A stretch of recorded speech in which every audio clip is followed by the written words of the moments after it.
Assalamu alaikum, everyone. Thank you for joining us. I welcome you to another page of the Lime Green Journal. A brief information about this venture.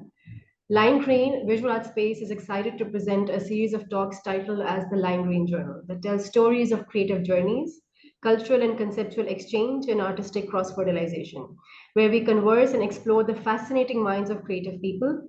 We hope to inspire curiosity, ignite your imagination, and provoke new ways of thinking about the world. For this feature, our guest is Aiza Mahmood. With a Hi. background in jewelry design, Aiza's work centers around questioning jewelry's limitations and its cultural meanings. She is drawn by the investigations into the association of materials in both traditional and contemporary jewelry. Aiza is a graduate of BNU as a jewelry designer and followed it up with postgraduate studies in jewelry and gemology from the University of Trier, Germany. Her work has been showcased and displayed at various forums and publications, such as the Gallery Marzee in Netherlands and the Beijing International Jewelry Exhibition. She has the distinct honor of being the first Pakistani to get nominated and exhibited at Talente, Germany, a prestigious platform for contemporary jewelers. She has been published in Current Obsession, arnoldsche Art, Art Jewelry Forum, and 500 Rings and other publications. Along with her artistic endeavors, she has been associated with academia as an educationist for the past 7 years, teaching design while running her own studio. Currently, she is part of the teaching faculty at NUST School in Art, Design, and Architecture. Aiza, deep Hi. gratitude to you for giving us an opportunity to share your light and knowledge. I'm Um, so excited. Same here, and thank you so much for doing this and making me a part of it. I'm just so grateful to you because this venture is just amazing, Thank and you. it's so good, and I'm just honored to be part of it. So, Aiza, they say jewelry is a reflection of one's current state of mind. Is that true? Yes, it is to some extent. The thing is that uh, there is no black and white answer to it. The thing is that in our culture, we have been taking it as something completely different, I would say, but it has always been a reflection of oneself because whether it's fashion, whether what we are wearing, what we are doing, what our actions are, it's always our own reflection, right? So jewelry was always a part of it because it started off being that, but then slowly its meaning changed, cultural meaning changed, the rituals around it changed. So it has always been a reflection, I would say, and we just need more investigation in that, I think. Um, Unconsciously, we try to portray our best selves through it, but again, we are not aware of a lot of things, the background of it and the meaning of it. For example, nath as a meaning, right? So we wear nath, and the meaning of nath has changed throughout the history because it started off with a very negative sort of image, and Association. Yeah. exactly. Hmm. So now it's something of a fashion statement, and it is quite something it symbolizes something really bold and so rebellious, I guess, in some cultures as well. So I think it has always been some sort of it had that background, but we just need to know where it is leading us, I guess. So there are two kinds of people. One who wear jewelry like an extension of their personality and carry it as an unspoken language. And Yeah, then the other kind of humankind is yeah. that who picks and wear jewelry very mindlessly. How do you cope with that disparity? How do you think this knowledge or this awareness is going to evolve or change? Because personally speaking, when I see someone who's wearing something which does not really go with what they're Yeah, saying or talking about or what they reflect, but then again, that's my perception. But then yeah, it's quite obvious sometimes when you see someone's picking something very mindlessly, yeah. not thinking about it, not really understanding the beauty of it, and Yeah. mistreating it, so to say. So how do you cope with that? Um, Look, everybody has a freedom of expression, whether they, I mean, I have found people who just say jewelry. I mean, like, they don't even consider jewelry as an expression, as we were talking about earlier. So the thing is, I mean, I don't want to force them to think otherwise, because if they don't, like, for example, in fashion, if you are selecting something, some people are really like conscious about it. So others are just not. Their casual attitude means they just don't care about it. And that's something they want to portray, that, oh, we don't care about fashion, we don't care about jewelry and what it is portraying for us. So the thing is that I don't want to disturb them. I just want them to be who they are. They have the right to. But people who are concerned and who are engaging in such a discourse, that what is jewelry, what is meaning of jewelry, because look, it has always been there. I mean, जैसे for example engagement ring होती है, कोई ना कोई ritual के साथ attached है jewellery, right? Whether we like it or not, it is part of our lives. So even before we could speak, we were wearing jewelry for making ranks in our social sort of Atmosphere or hierarchy. merits. Exactly. Yes. So making hierarchy was like, it was marking it through jewelry. So again, if a person's attitude is such that, okay, I don't want to care and that's something cool for them, it's all right for me. So I don't want to cope with them. You know what I mean. So yes, I want to have healthy discourse with people who want to. It's as simple as that for me. That's very generous of you.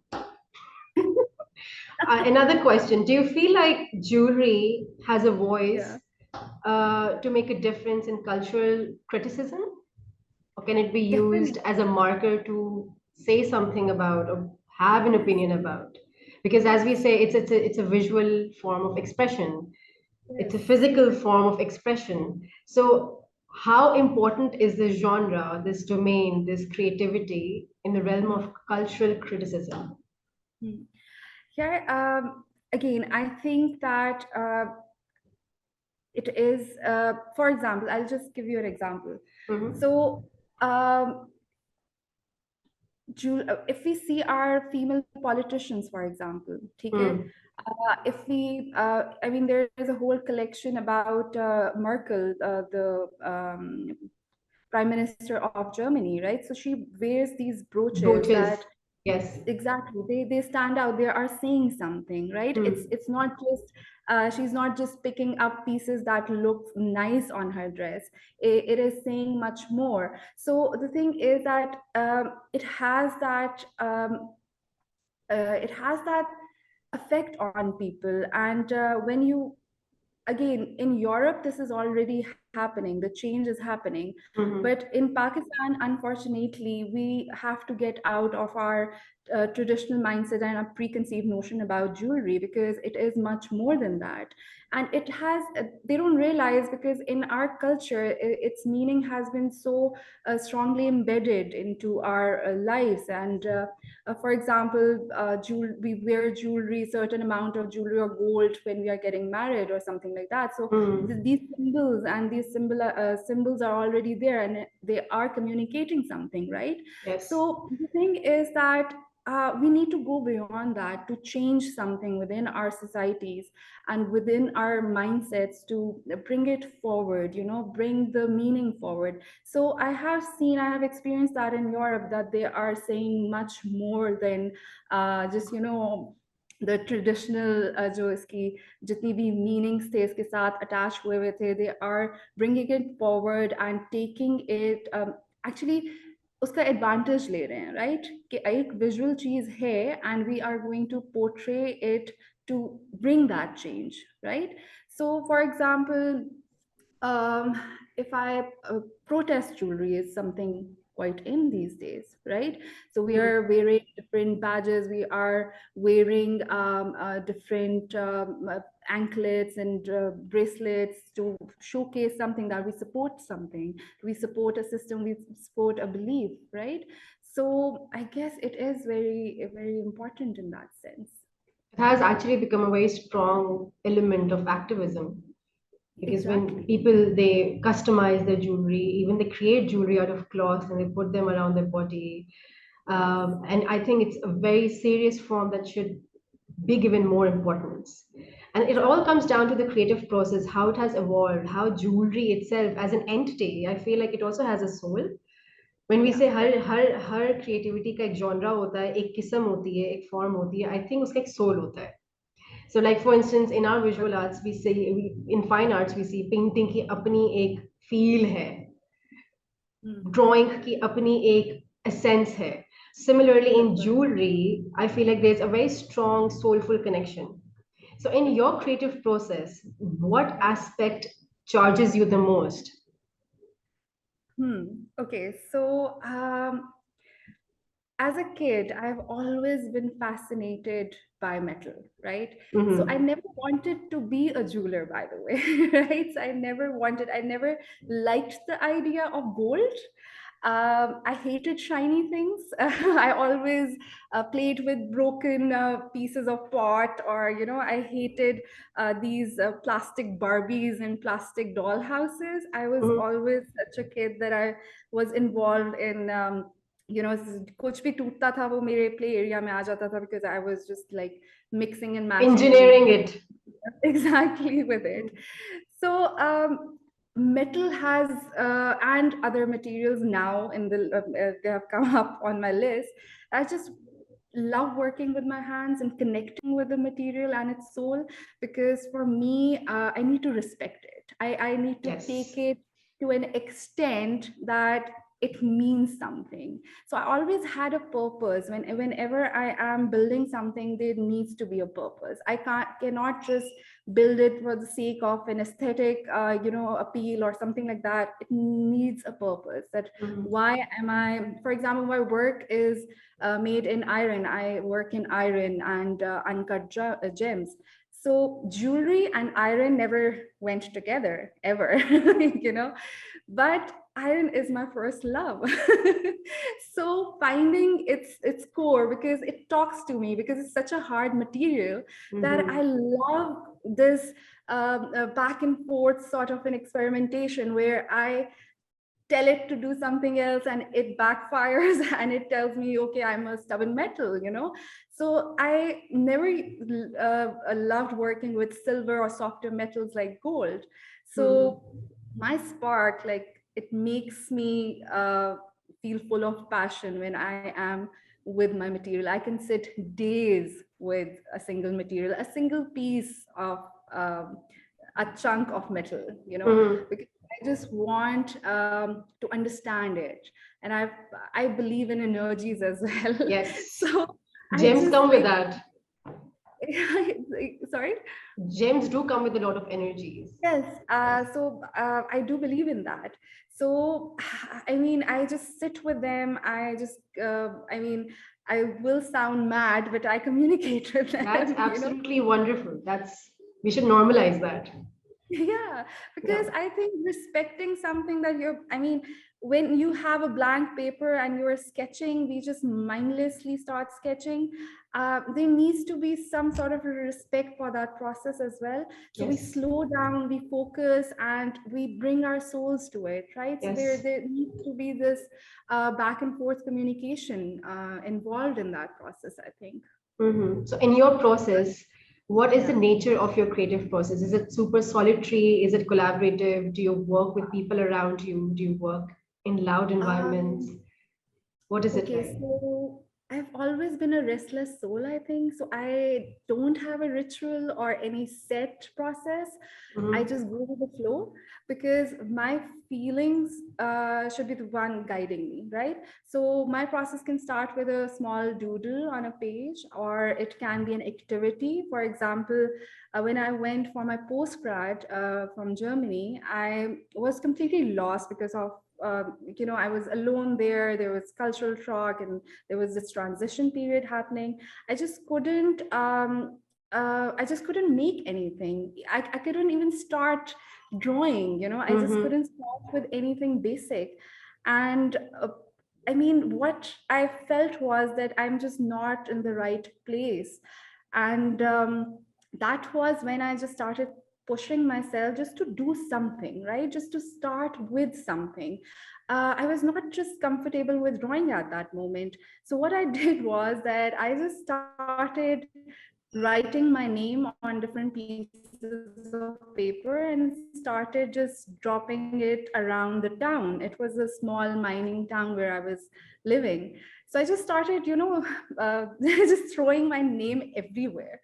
So it was a small town, so everybody knew who the other person was. So they just started collecting my name, started taking picture of that name and sending it back to me. So I just started with this communication and interaction with people, so I could feel that I could start somewhere. Uh, Mm.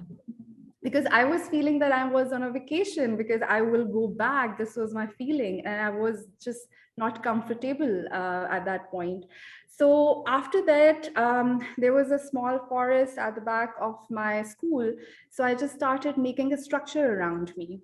Right. So that was my space. That was my safe haven. It was a very delicate structure, but I started doing that. And again, these were not my final products. These were the start of a process, right? Mm. So this was documenting an idea. It was about documenting an idea. So after that, I started with interacting with other people and other spaces around me. I just started like senselessly. I used to make these small intricate wire structures around functional, for example, things like doorknob or Mm. a sink or something like that, so people could go and interact with them. And I Yeah. used to just sit there and see that, okay, I mean, it started off a discourse and it started off making me comfortable because I was interacting with these um, um, people and spaces and was making my own mark there. Mm-hmm. That was just the start of an idea for me, and that was start of the process. So again, it can be a doodle, it can be a video, it can be a voice note, but it can be something like this as well, where I just go out and do something to just document that idea. It's also about the atmosphere, don't you think? It was, yes. And I think, again, I need that peace of mind. I might not be able to do that in the city, Mm-hmm. but I just need that process and that calmness around me to be able to do that, right? So even recently, as I've been transitioning in my life, in my personal life, so it's been 5 years, I've been lost and stuck with my work. So recently, me and my husband went on a trekking trip to Nanga Parbat, and my purpose, one was to take a break. The other was that I've been really interested in understanding how primitive people used to make jewelry. Mm-hmm. So even we have seen beads in eras that we can't even imagine in. So for me, I needed to slow down. Again, I'm a restless soul.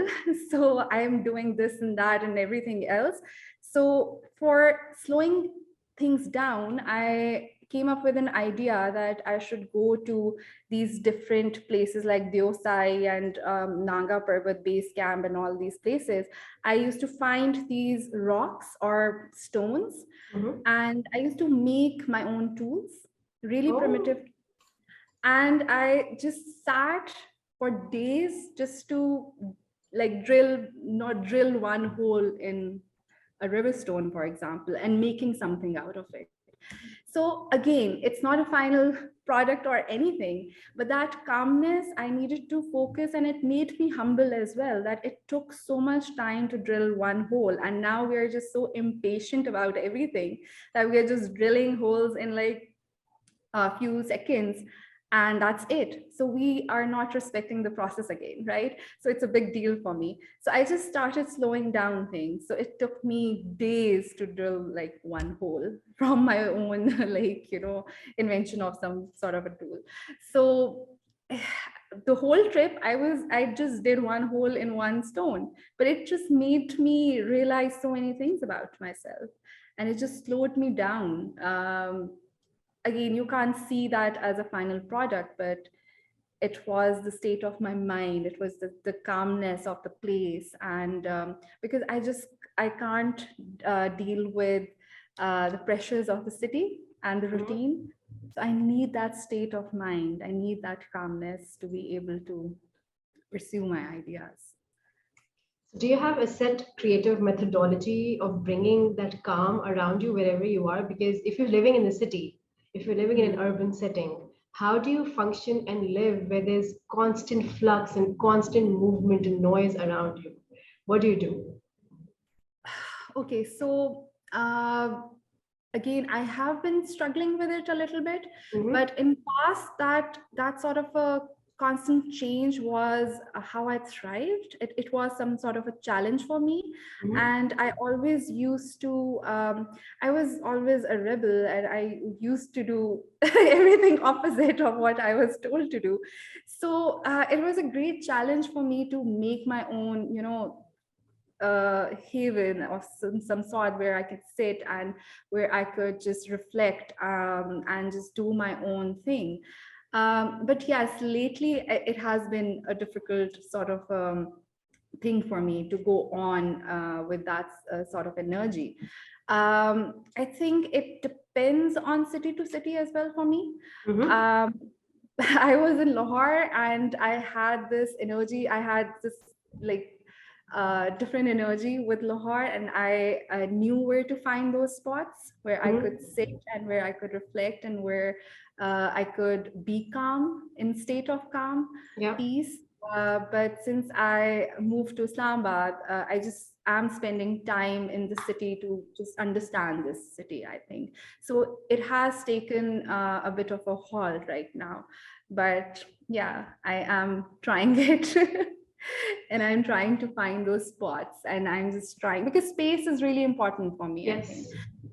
I mean, I'm I used to do this that I just needed an empty room back Mm-hmm. like when I was young. So an empty room was enough for me. With that, what I used to do was that I used to take all the furniture out and everything, any external, even a smallest object. I used to take it out and just sit in an empty white room, right? And that was enough for me. But now I think my association with spaces and different places and different things have like changed a little bit. So that's why I need to find such spaces that calms me down a little bit.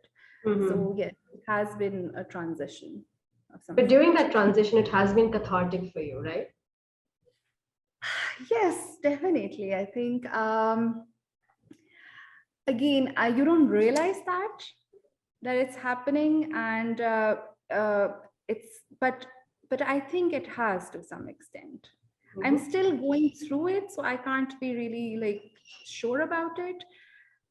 But yeah, I think so. Could you talk about the emotions and the internal dialogue that you create when you wear your own jewelry? Oh wow. Um, What do you feel? Isn't it just like having an intimate moment with someone? Definitely. I mean, again, there was always a time uh, when we were doing our undergrad where we were swinging between arts and design, for example, Mm-hmm. right? Mm-hmm. So when we were being trained as designers, we never had that intimate moment with the pieces, right? And I never felt free. I never felt that passionate about those pieces. I still loved metal. I still loved working with tools. But the thing was that I couldn't feel free at that point. But Mm-hmm. later on, when I started realizing that I can express myself through those pieces, Mm-hmm. and I will set the boundary of where jewelry can take me, because yeah, there was always this set idea of jewelry, right? And I wanted to break that. So, I mean, so I just like, started breaking that idea. And then I started realizing that, okay, expression, and that it started making I started making this relationship with my own work that was more intimate, right? Mm-hmm. So now when I wear my jewelry and when I make my jewelry, they are my babies, right?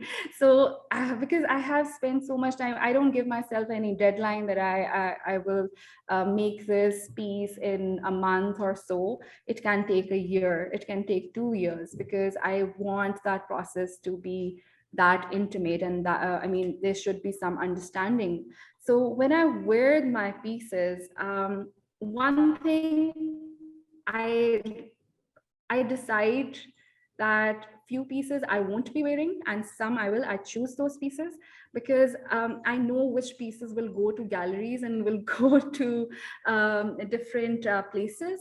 So I don't like to make that connection with them, because then I feel really hard for it, right? Mm-hmm. So some pieces I just keep. They're just mine, right? But I really don't wear what I can't keep. Okay? Mm-hmm. So because there is some sort of a connection there is, I mean, there's a relation there. So I can't just give up that relationship with that piece. But I love that when people interact with my pieces, because every piece is made for body, right? And if it is not on the body, then it loses its meaning, its relationship, and its respect. So I try that they reach somewhere. They're not just displayed in galleries and they're just not there to keep. They're there to be in, to be worn, they are to be displayed, they are to be interacted with. So I love how those pieces change with different personalities. Like in a gallery, when I made sure that the display was such that people could wear them. I just saw how each piece was changing with each person who was wearing it, and that was such a joy for me. And for me, I realized that मैं खुद पहन लूं तो चलो ठीक है, but I enjoyed that process more, where other people were interacting with my work, because I already put my soul in it. So now that is going to another person, right? And now they are connecting and making memories and making experiences with that material. Yes. So वही बात है कि जब अपने तक वो काम रहता है, अच्छा बहुत लगता है. I would love to keep my pieces, but then their purpose is lost, I think. So, coming to the purpose of your creation, of the creative process, how do you describe the core concern of your creative work? Oh, Or wow. does it change? Does it evolve with time, or has there been something very constant that we see in your work? Uh, core concern, I think कि वो constant तो उस तरह नहीं रहा, for like personal level पे नहीं है वो constant. It has been changing, but the thing that I always fear is, as I told you, that we were always swinging between design and arts and what jewelry is and what is not. I define that boundary for myself, that what it can and what it cannot be. But the audience has not been so kind with it, you know. So the impact of my work, because again, it always have this purpose of engaging and engaging with an audience that understand it, right?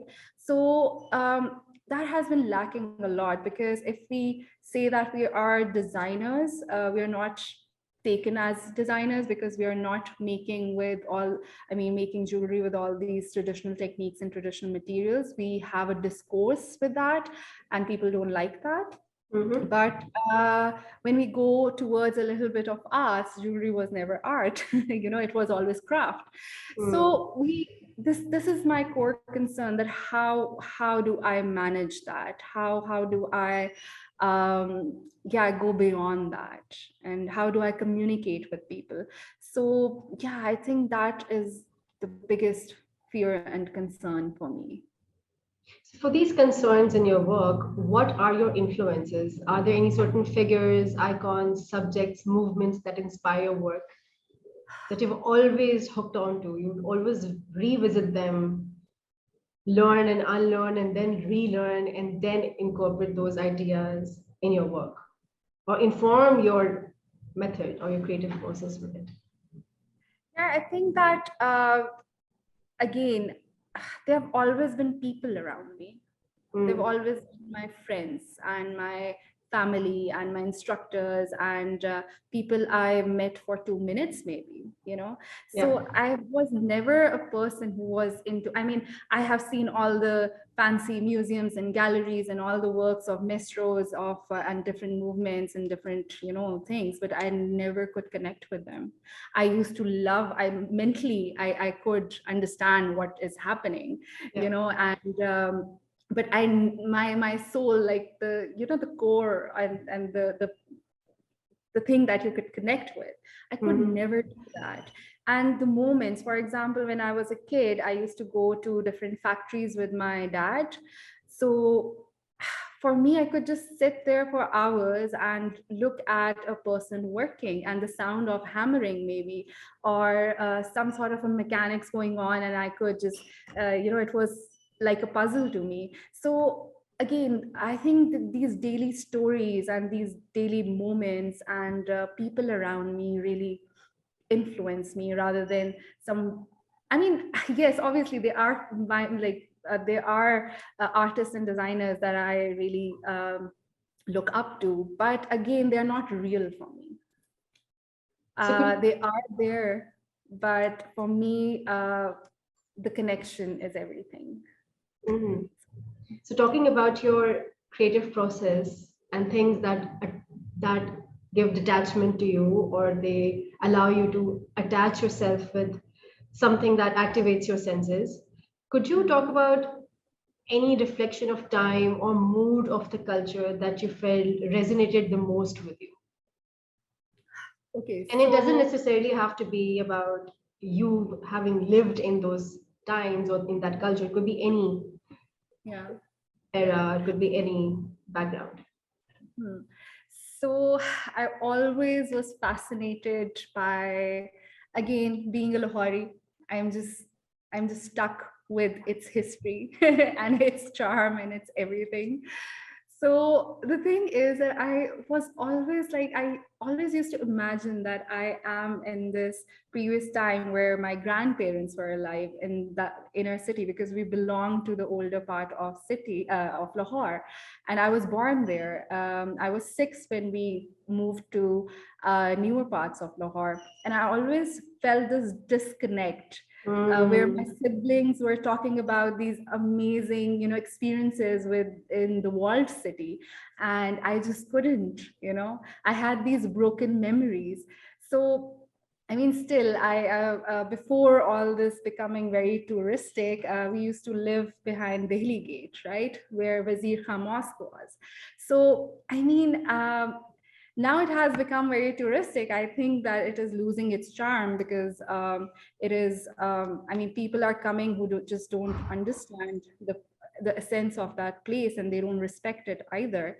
Mhm. Um, but the thing is that that place, that era where my family was there, and when they were living there, Mm. and they were experiencing this intimate, because you know that older city, they tell you that those spaces, those the architecture, those objects, those people, they tell a story, right? Yes. And that story is really deep and it is very romantic. So I just want to sit with my grandfather again and listen to the stories of war and how walled city was back then, right? Mm-hmm. Interaction of people, the values they had, and all. Now the time is just so passing by so quickly that we just don't have that subtleness anymore. And it makes me sad to see Lahore now, though, because of all the colors they are putting on, which Whitewashing, and because I mean, the essence was the core, the heart of Lahore, the authenticity of Lahore is going away, because you cannot hide those stories just by painting them. You cannot make a fresh start by just painting on them. And yes. that is such a huge disappointment for me. I do appreciate their efforts and conservation and all that. But the thing is that, yeah, they're just taking it too far. So yeah, If yes. creativity had a name, if your creativity had a name, what would that be? Yeah. Okay. This is an interesting question. Um, I might not have a name for you, but I can describe it a little bit. Yes, It's please like do. Just paint a picture. yeah, it's like a super hyper dog who is fixated on a treat. And because everything blurred, I mean, everything becomes blurred for that dog. And the hyperness, the super hyperness actually makes it tired afterwards. So It's a I think supersonic nature. exactly. So I think because when I am fixated at something, then I don't see anything else, you know, Mhm. and my process is such as well, you know. I mean, I have this extremism in me. So I am like that dog who is just fixated on On a getting treat. that. Yes. So being a So designer, I don't have it. especially being a jewelry designer, I mean, let's Yeah. just put you in the realm of design. You're a Yeah. designer of all kinds, not just jewelry designer. You design methods, you design the way one has to perceive about creativity. You design differences and way to describe those differences between art and craft. So when it comes to fashion, when it comes to what we see around us in Hmm. the ordinary life, be it Hmm. friends and family, what you see in the market, what you Hmm. see comes in the online shopping spree. What item or what design item would you splurge on? And would you feel like that's something that I can easily connect with? What is that item? And it has to be something else than jewelry. Hmm. Gems can be part of it? No. Yes, yes, it's an item, absolutely. It's an item because when I was a kid, I still when I grow up, I want to have my own personal gems museum. So if I'm in a gem market, I'm in heaven. But apart from jewelry and gems, that's a very interesting question. I think hmm apart from jewelry, I can't think of anything, to be honest. I think it's I have been very stubborn about these things as well because I just know what I want, sort of a Mm-hmm. thing.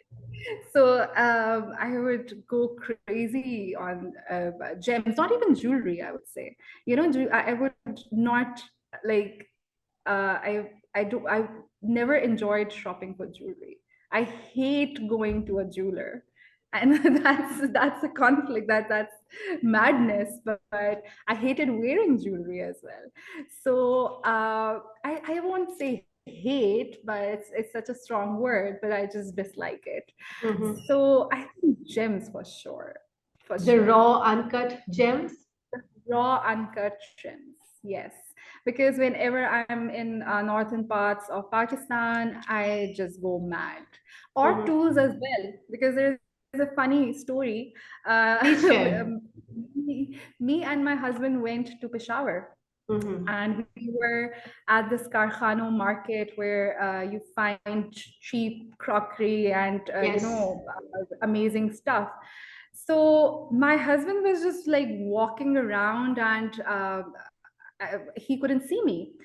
And then he was just started finding me, and he found me in a tools shop, and I was going crazy. My smile was like this big, and he was like, I can't believe you. I thought you were at some crockery shop or something.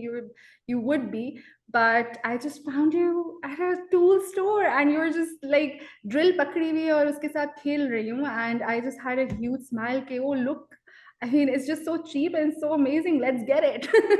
Mm-hmm. So I guess tools as well, because the thing is that I started making stuff because of tools as well, because I enjoyed Mm-hmm. using them. Yes, it was about the material as well, but it started off by collecting and like going through my dad's toolbox and getting something out and just playing with it. Mm-hmm. So it started off like that, you know. I never liked the concept of jewelry, but I loved making it. and that was the only option back then when I was in before undergrad actually. So my father used to just get me these wires and aluminium tin sheets and all that, that okay, go and play with them. So I used to just sit there with drills and with hammers, and that was my toy. I grew up using those tools. So I think, yeah, definitely tools. This nature that you have developed, that you're not really a kind of feminine, very girly sort of a Yeah. person who would not have indulgences and things where most of the women have. And so, do you Mm. think that aspect or that attribute adds to your creative process? Something Yeah. that you're extremely proud of, and you empower yourself with this thought that I'm a badass. I stand out. That's my standout attribute. I don't care about Barbie dolls. I don't care about matching my clothes with my shoes or my bags. Yeah. I don't care about brands, but something that is even more deeper, something that shows your strength, shows how strong you are, shows your hands are stronger than those perfectly manicured hands. So, how do you feel about this on a daily Oh, basis? Like, do you acknowledge this every day? uh, वो हो जाता है on daily basis. ठीक है? I Hmm. mean, maybe most of the girls won't go to a workshop, take their cars and get stuff done. So on Hmm. daily basis, it is a reminder that, okay, I can do this.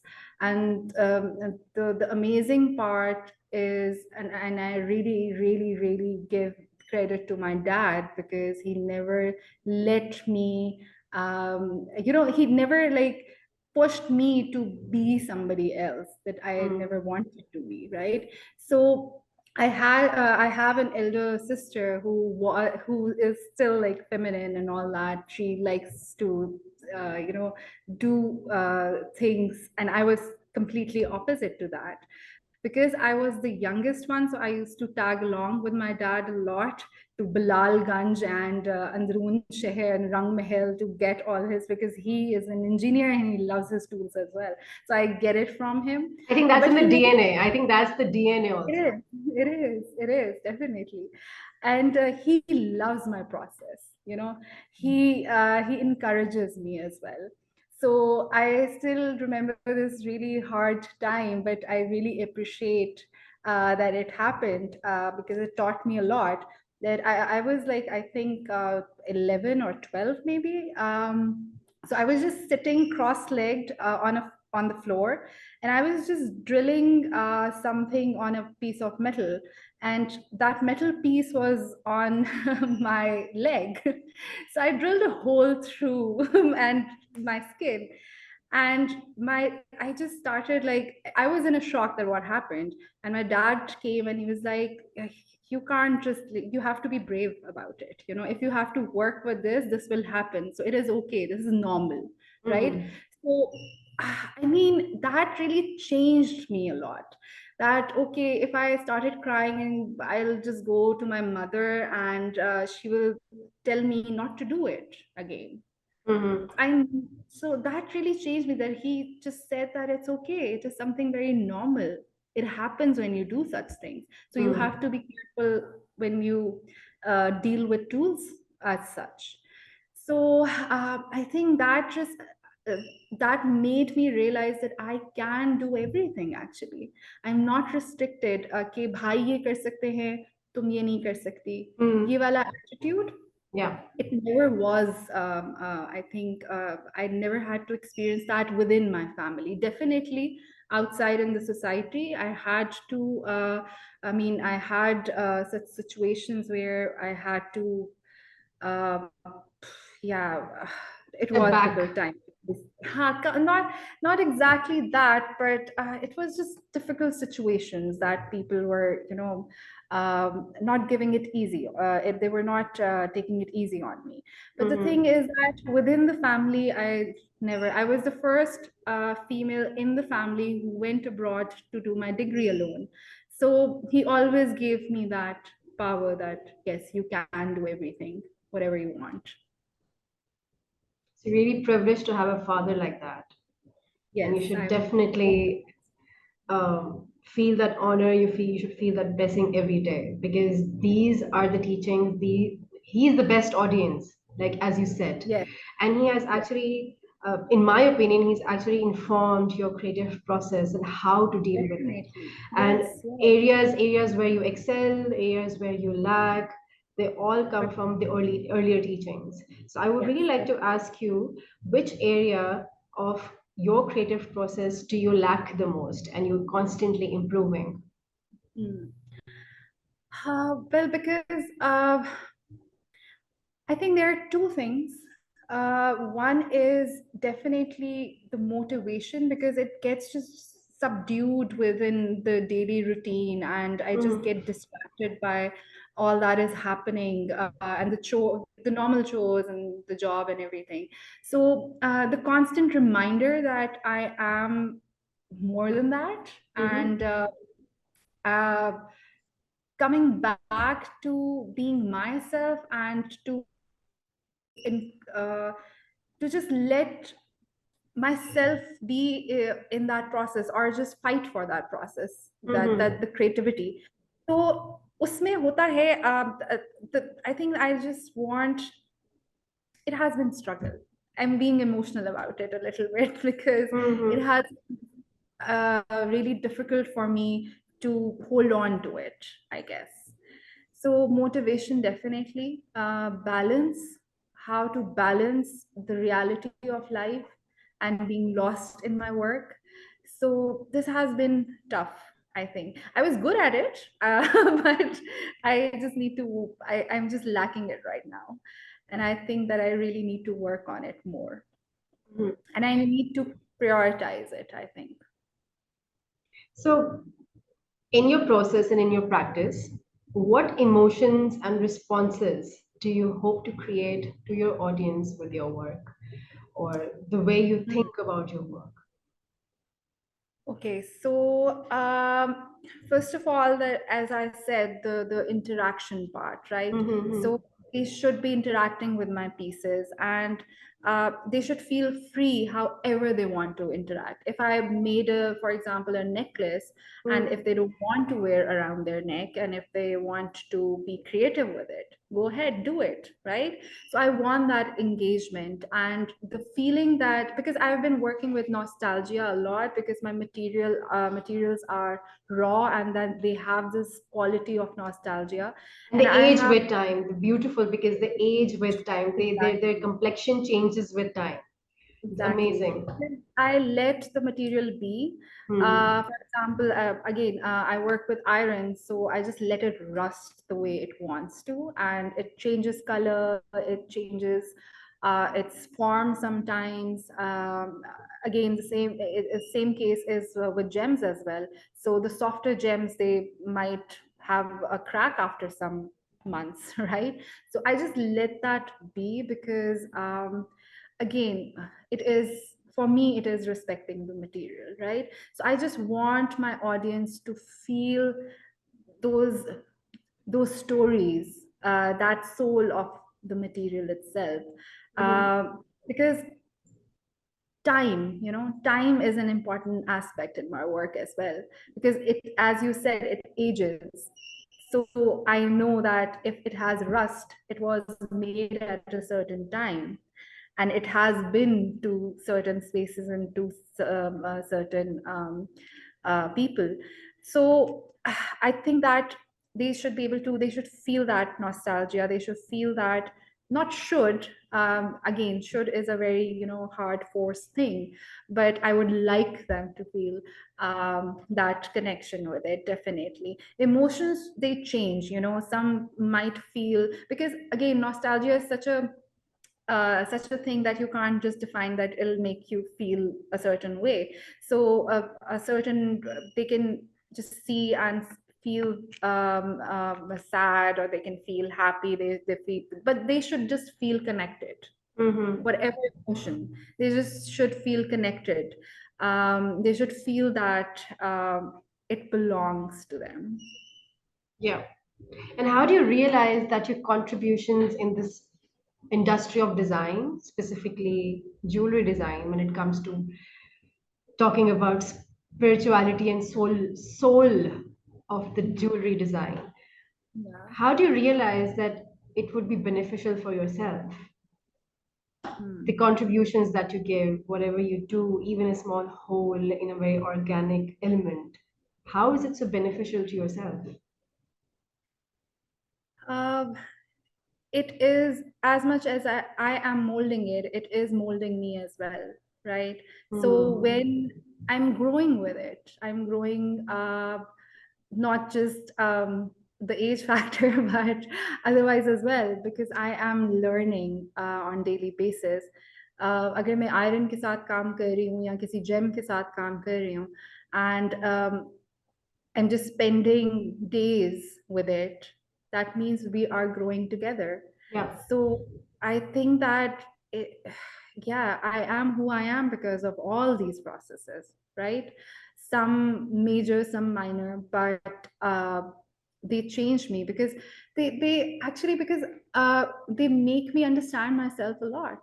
कि Mm-hmm. अच्छा मेरे में इतनी patience है क्या कि मैं बैठ के ये काम कर सकती हूँ, or am I willing to compromise other things that are happening around just to sit there and spend days with one tiny metal that won't be something, maybe, you know, it's just Yes. part of the process. Because since I mean, it's been some time that I am just being in a process. There has not been a final product, right? So I'm not putting images on Instagram or social media or exhibiting them because there is no final product, and I don't feel uh, rushed, or I don't feel necessary that I should do it, because that's the pressure, you know, that's the pressure that, Yes. oh, you have to exhibit, you have to exhibit, you have to do this, you have to show your work, what you're doing. And that has been a lot lately because of social media and all that. But I am from a time where we didn't have that, right? We didn't have social media and all that. So I miss that that feel of just being in the process. um, and for me that process is important because again it is making me as much as I'm making it. So yeah, it is very important aspect of me. It's really exciting. It's so wonderful to know that your practice is not governed by the pressure or the race that every other creative is in. And unfortunately, I would say I'm also a part of it, but I tend to put take myself out of it. But to see people, especially women, and I'm hugely inspired by you and empowered by you and your ethics and your morals about work and how you respect your material, because I observe a lot and I listen a lot and I observe hands a lot and I see how people interact with the way they hold a pencil or the way they write or the way they, you know, hold their bag or the way they hold the steering when they're driving or just these little. So I'm observing those things. So that means to just stay true to yourself and be there at the moment, not being in a particular race or trying Yeah, to rush or run as fast that you forget the purpose why you're doing something. exactly. And I And think that's art, really and I love that you've talked about. I'm sorry I'm cutting you, but I no, no, it's a moment of passionate exactly. expression, and I Yeah, enjoy it so much. And to tell you that if you're not putting anything on Instagram does not really define the exactly. beauty of your work or the merit of your work or the level of your work, because you don't need that. You don't need the validation. You don't need that constant response all the time. I think the solitary space that you create within you and your work, Yeah, it's something that gives birth to larger creations, larger than exactly, life, on a exactly. very magnanimous level. And that is going to unfold with time. As we say, हर चीज का अपना time होता है. Yeah, And I don't believe कि अगर आप अपने आप को कोई deadline दे दें या if you feel like अच्छा there's this design fair coming and I have to do something which coincides with the same timeline. I really appreciate that about you because there are very few people who I meet and they talk about the stillness of their process. Yeah, because this is what arts is all about, you know. I mean, Hmm. design had that because when I was working as a designer, it had that rush. It Yes. had that momentum, right? Immediacy. That's appeal. Like, let's do Exactly, this. Yeah. exactly. And I think this is really important at this particular time because we are rushing everything, right? Mm-hmm. You need to slow down because again, audience will come to you when you are authentic, when you Yes. are speaking from your heart, right? So if we are just like worried about who is going to say what and oh, I'm not producing enough work because and I'll be left behind. No, I mean, you can pick up any maestro or from any art movement. They were not in a rush. They were not Absolutely. in a rush. Audience came to them when it was due, right? um, so again, for me, that is, I think, at this time when we are all on social media and we have so much information and there is a constant race that we have to become something, we have to become this image, and we have to, within the arts world as well, किस Mm. Gallery में काम लगाया किसने नहीं लगाया, I mean, again, the thing is that I जो कर रहे हैं मैं उनको गलत नहीं कह रही इस वक्त, I'm just not saying that they are doing something wrong, but the thing is that that's my own personal thinking, that we all need to slow down a little bit.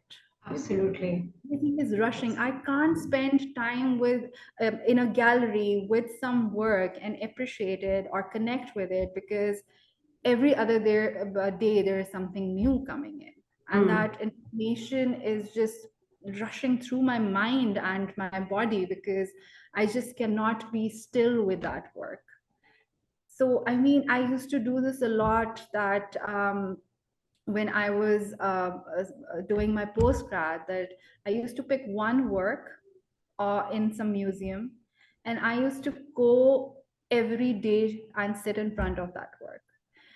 And there was just, because there's just so much noise. I went to Venice Biennale, right? I was overwhelmed and I started hating everything because I Likewise. was overwhelmed. So Yes. much noise. There Mm. was just so much noise.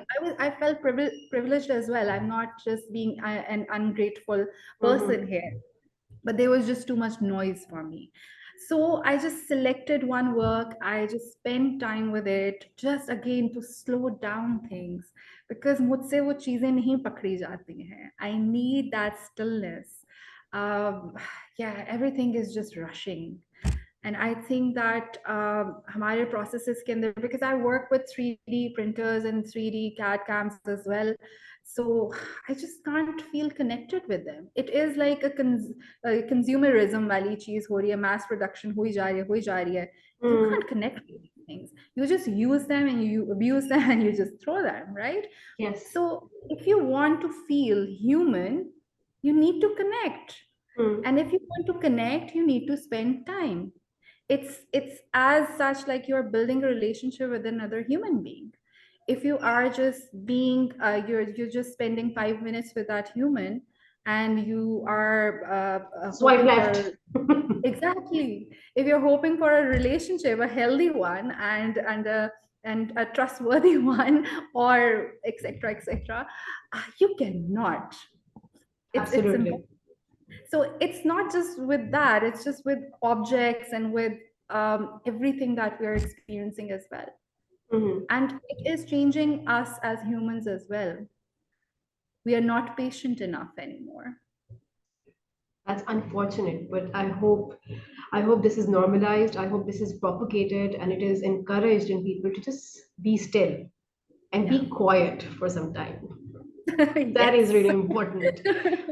So, knowing that we are in a very fastly evolving situation, in Hmm. a social setting, in an academic setting, do you have a framework to effective goal setting for yourself?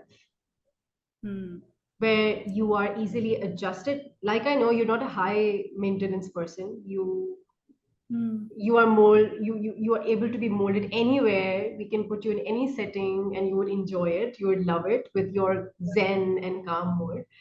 But like, as you situate yourself in different eras of your life, if I can say that, Yeah, yeah.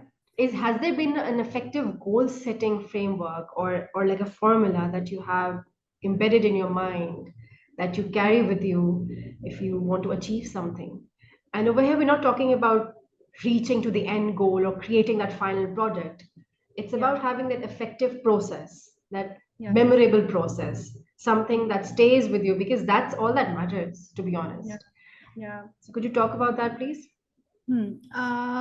Okay, so I think that for me, the most important thing, actually, the formula that really worked for me and it is still working for me is to just judge the situation. Again, I'm a simple person, right? So I would just strip down all the unnecessary information Mm-hmm. and just put the necessary information in front of me, that what is required, right? Mm-hmm. So I set my goals according to that. Okay, so again, there's no hard and fast form, like some fancy or complex formula that, oh, I did this and this happened, but Mm-hmm. it comes down to that simplicity and to solve problems with within that simplicity, right? Problems are big when you make them big, and I set my goals according to that. I'm not sure if I'm being clear about it, but uh, it is such that uh, realistic goals, I would say, they are completely realistic. That Mm-hmm. I give myself freedom. That okay, I want to achieve this by, I mean, a certain year or something like that. But then I give myself that flexibility as well, because the surprise element, the because you can't control everything, so you Yes. need that freedom and you just need that thing. So I just simplify everything down. That Mm-hmm. okay, I want to achieve a certain thing, but it might not happen, so it's completely okay. Let's just try something else then, and that Mm-hmm. will give me a new opportunity maybe, right? So this has been my formula, that don't set a very concrete goal, because that never happens. And True. your expectations just, just they just crash. So just try to be flexible, try to be yeah, not too hard on yourself with that, We because really need to do that. life Yes. is beautiful, it throws you things and you should just take it as an opportunity. So that has been my like core. I mean, I would whine about more a lot of things at that certain moment, but I know that is just a rant and that's it. I can just move forward from it, take it Mm-hmm. as an opportunity. A very, I think this question holds a very special importance to me. And when I Yeah. ask this, it's something that I'm analyzing, or I want that energy from you. So, what is the Yeah. question you wish people asked more from you? More from me. More from you, yes, on a daily basis, or it could be about work, it could be about you, because I think our creativity, our creative process is a direct reflection of who we are. Yeah. If we are in a really bad state, our work is obviously going to reflect that, and Yeah. vice versa. And in that in that entire process, we need to be heard. We need someone to listen to us Yeah. and Hmm. listen and ask those appropriate questions. This something that our hearts and our minds really want to answer. So, what is Hmm. the question you wish people had asked more from you? I think that ये again बहुत ही एक मुश्किल सवाल भी है और एक बहुत deep question भी है, because I mean I you really have to dig deeper, that what is that thing, because I'll just go back to this because I just want people to ask enabling questions rather than disabling questions. Yes. It has been such a struggle because negativity is a core like starting point of like every conversation, and being an Mhm. artist and being a female artist in Pakistan, I mean, why do you do this? Why you don't do this? Why, I mean, jewelry, why are you making jewelry out of Yeah. iron? Like, all these disabling like questions. Why can't you just ask me about my passion for it? Let's have a discourse on jewelry. Let's just, excuse me. I got too excited.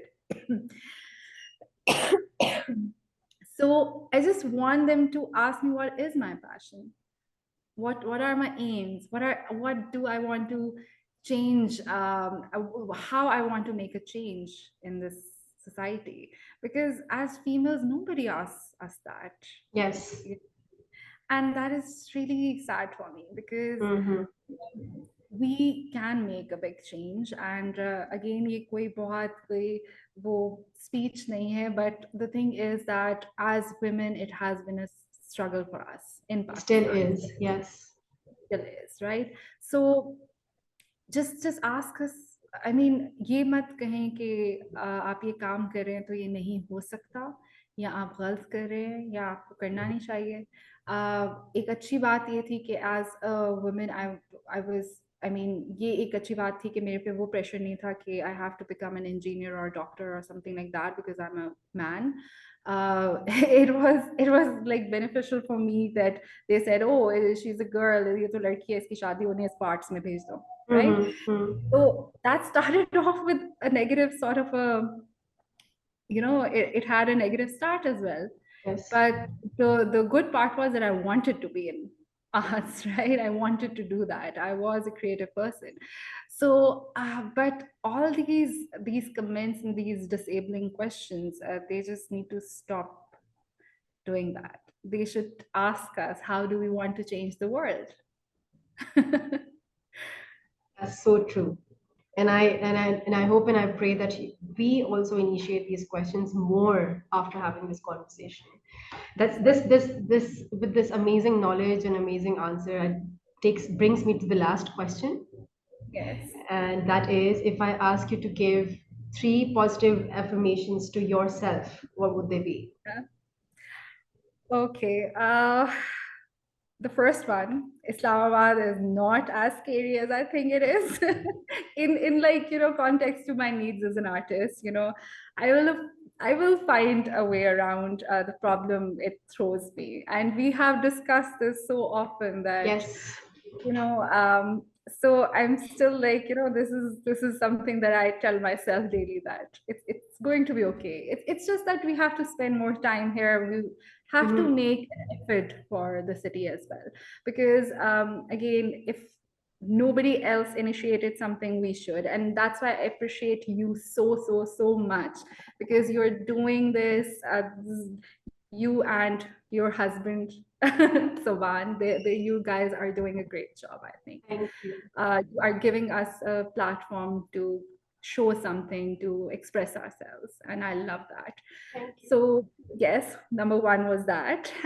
Second is that yeah, this time shall pass. This transition for me as a person and for my work, this will pass, and I'm so sure that something positive will come out of it. So I just tell that to myself every day. That's why I keep on going to work, keep on seeing my students, and try. Actually, I enjoy that process as well, because I live it through my students as well. Mm-hmm. So uh, so I mean, that is something that keeps me going, and this again, that it will come out to be something very positive, I think. Inshallah. And third thing is that yeah, sometimes I worry about that where my work will lead me. So I just tell myself that, just again, trust yourself, trust your process, and trust the environment that you are in, and trust what your friends are saying, actually. Because I was I think, Alina, you have been a great part in pushing me and supporting me in every way, and I really appreciate that. And I think I should listen to you more often. You always do. You always do. I always have this way of creeping into your life and then crawl all over you and then find out and then creep back.